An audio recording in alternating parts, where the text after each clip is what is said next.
In today's Farm Report, 42,000 farmers from across the United States were selected to be part of the USDA's ARMS survey. Gary Crawford with the U.S. Department of Agriculture shares some information on the final phase of this mandatory survey, with the final results coming in August. It's called ARMS. No, it has nothing to do with weaponry or octopi, for that matter. Get it? ARMS, octopi. Anyway, ARMS actually stands for the Agricultural Resource Management Survey. Now going on. That's Sheila Corley. She runs the Agriculture Department office in charge of this major yearly 3-part survey of farmers. We start with our first phase in the summer and just asking producers, do you farm? So we make sure that we're capturing people who are actually farming. Then we come back in on the second phase and we ask them their practices, how much fertilizer, how much chemicals did you apply? And now the 42,000 scientifically selected farmers should have the latest phase 3 part of the survey, which was mailed out last month. That survey's asking about income, assets, debt, type of demographics and characteristics, so that we can really take all of that information and paint a picture of what U.S. agriculture looks like. A picture that will be filled in also by new survey questions on land ownership. Because we've not done a land ownership survey in 15 years.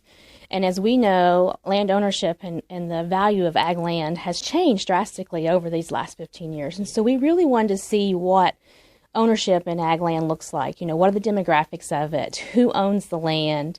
How is it being kept? Is it kept in trust or foundations? So we actually added a group of questions this year to take a look at that. These new questions on land ownership are tied to the census this time, and so for the first time, it is by law mandatory for farmers to respond to the ARMS survey. Normally, USDA relies on farmers volunteering to fill out and return surveys, but not this time. You can do it online, you can mail it in, or you can wait and have someone come and sit down with you and walk you through it. And sometimes that is the most preferred way because, you get that personal contact and hearing how the data is used and the importance of it, and also you get a chance to ask some questions. And many farmers want to ask about keeping their responses confidential. And on that score, Sheila Corley says, we want producers to know that when you give us the information, we hold it confidential. We only use it, for aggregate totals and to give a clear picture, show a U.S. picture of agriculture. We do not give out individual data. Statisticians will start developing that picture, so to speak, toward the end of April as they pore over all the answers and the numbers, and then we will get to see the finished picture in August. Gary Crawford for the U.S. Department of Agriculture, Washington. Did you see that new Farm Journal poll of about 1,200 corn growers showing 20% of them having not priced any of their 2014 crop yet, 17% pricing only a quarter or less? And of course, there's a very good reason for that. Farmers are looking at a much different price picture than they've been used to in recent years. Agriculture Department grains analyst Jerry Norton. And it is a shock to the system to see prices go from $7 2 years ago to $4.25 this time a year ago, and down this past week, Central Illinois, $3.65. So you can understand farmers are, a little reluctant to sell into these, relatively low prices compared to recent periods. And there seems to be plenty of on-farm storage for that corn, so it's a waiting game. Many farmers are looking for some pricing opportunities to come down the road. That'll happen if you have problems with spring planting. You have any kind of dryness this summer, you'll get some rallies on that weather. And that's a good opportunity, but you got to be careful of waiting too long. And obviously, you're not going to be wanting to move this crop in late July if everything's looking good for the 2015 crop. So it is a gamble, a sort of a know when to hold them, when to fold them situation. Gary Crawford for the U.S. Department of Agriculture, for the U.S. Department of Agriculture. The Irrigation Association of Minnesota will be hosting its annual meeting at the Freeport Community Center in Freeport on Thursday morning. Dan Martins with the University of Minnesota Extension Service Office shares some highlights. If you use irrigation on your farm or work with farmers who do, I hope you have gotten information about the annual meeting of the Irrigation Association of Minnesota that will be held on Thursday, February 19th at the Freeport Community Center. Registration, exhibits, and coffee will be available at 8:30 a.m., and the program will start at 9:30 with a welcome and introductions by IAM President Alan Peterson. Registration is $25 at the door for members and $30 for non-members, and that includes a good lunch. The first topic is a discussion dealing with Minnesota groundwater sustainability.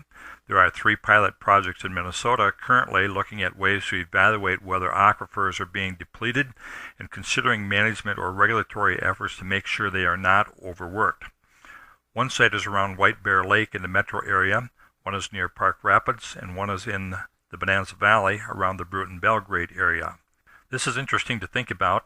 On one hand, if I'm thinking about spending money on an irrigation well and system, I want to know the aquifer will be adequate for the 20 or 30 or 40 years I hope to benefit from that investment. At the same time, I'd like to know the benefit of my investment doesn't depend too much on the politics of public opinion, more than the real experience and reality of how things work in the aquifer. One of the questions considered in this discussion on Thursday goes like this: are current proposed regulations on groundwater appropriation permits having a negative effect on Minnesota's agriculture? The speaker for the groundwater sustainability topic is Dan Whitney, a private consulting groundwater resources hydrologist from Wadena. IAM President Alan Peterson says he does a good job of explaining basic concepts being looked at around this issue. The second topic Thursday morning will be whole farm energy audits related to irrigation. Managing energy cost and efficiency for irrigation is important for farmers and for electric utilities. The director of Minnesota DNR has been invited to share information from the Ecological and Water Resources Division. With the legislature in session, it's a little bit unpredictable how calendars turn out from day to day for leaders of state agencies. You will enjoy noon lunch with farmer comedian Roger Bradley. Enjoying a little humor certainly helps to keep things in better perspective for us in the mix of weather and market cycles and other issues we deal with. After lunch, Joshua Stamper, the new University of Minnesota irrigation specialist, will share information about extension research and field projects.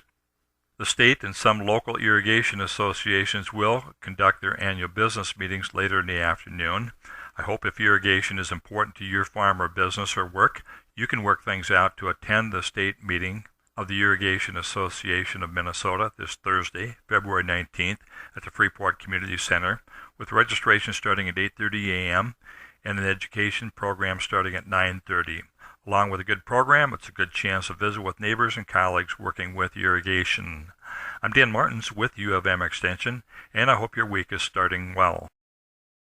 Corn growers, what does the next 10 years look like for you? Well, it's a mixed bag, according to the Agriculture Department's new 10-year projections. Report coordinator David Stalling says prices are not going to do a whole lot over the next decade. He's projecting about $3.60 a bushel or so this year, no real increases until 2018, and prices only getting to maybe $3.74 by the year 2024. Production falling by 1 billion bushels this next season, down to 14.4 billion, gradually getting up to just about 15 billion in 2024. On the export side, Stalling says, we do believe that U.S. corn exports are going to expand steadily through 2024, but our share is not going to recover to its almost 60% of world trade that it was during the 2000 and 2010. It will be more like 40 to 44%. Reason, of course, more competing corn coming out of places like Brazil, Argentina, Eastern Europe. Gary Crawford for the U.S. Department of Agriculture, Washington. The University of Minnesota Extension Service Office will be hosting several workshops on phosphorus management. Dan Martins with the University of Minnesota Extension Service Office has more. Randy Pepin, extension educator working on special projects, will offer discussion on managing soil phosphorus levels on livestock farms at the Morrison County Government Center on Wednesday, February 18, at the Cold Spring American Legion Friday, February 20, in Sauk Center City Hall on Thursday, February 26th, all running from 10 a.m. to about noon with lunch following. This topic would be useful to crop farms that use manure from livestock farms also, and for farm advisors and agency staff working on nutrient management. The discussion is based on a case study that Randy did with 20 or more dairy and beef feedlot farms in central and southeastern Minnesota. The case study involved looking at the balance between phosphorus brought onto the farm primarily as purchased feed, fertilizer, and livestock, and phosphorus leaving the farm primarily as crops, livestock produce, and in some cases manure sold or moved off the farm. Phosphorus also leaves the farm when soil leaves the farm through wind and water erosion. The goal is to prevent soil loss, so this is not part of Randy's phosphorus balance. Managing soil phosphorus levels helps to reduce the amount of phosphorus that moves with soil. Soluble phosphorus is another concern. With higher soil phosphorus levels, there is a larger amount of soluble phosphorus. Soluble phosphorus can be carried off the land in water even when the soil is not being carried off the land. On a related note, we have found benefit in harvesting grass from buffers and filter strips because excessive amounts of decaying plant material makes more soluble phosphorus available to be carried into water resources. When fields in close proximity to water resources reach a designated phosphorus soil test level, MPCA requires managing phosphorus through normal crop rotations so soil phosphorus does not increase. This usually means limiting manure applications because at elevated levels, very little if any commercial phosphorus fertilizer would be recommended. Randy will discuss the effectiveness of a variety of livestock and crop production practices that help to make more efficient use of phosphorus to improve the phosphorus balance on the farm. The goal is to look for opportunities that contribute to farm profits as well as taking care of soil and water resources. This discussion is certainly relevant for farms that are dealing with MPCA soil phosphorus rules and also for farms that want to stay ahead of the curve. There may be some potential on many farms to make more efficient use of phosphorus along with other crop inputs. So if any of this sounds useful on your farm or in your work, check to see if you've got a couple hours to spend at the Morrison County Government Center on February 18th, at the Cold Spring American Legion on the 20th, or at Sauk Center City Hall on February 26th, all starting at 10 a.m. and finishing with lunch about noon. If you can, call the Stearns County Extension Office to be sure we have adequate food arrangements. 255-6169. I'm Dan Martins with U of M Extension, hoping you're finding a good balance with the things you're trying to do today. The Mississippi Valley Cattlemen's Association held its annual meeting on Friday at the Piers Ballroom in Piers. At the meeting, Veronica Eulenkamp was crowned Beef Princess, and Roger and Cheryl Pick were named the Farm Family of the Year. Congratulations to both Veronica and Roger and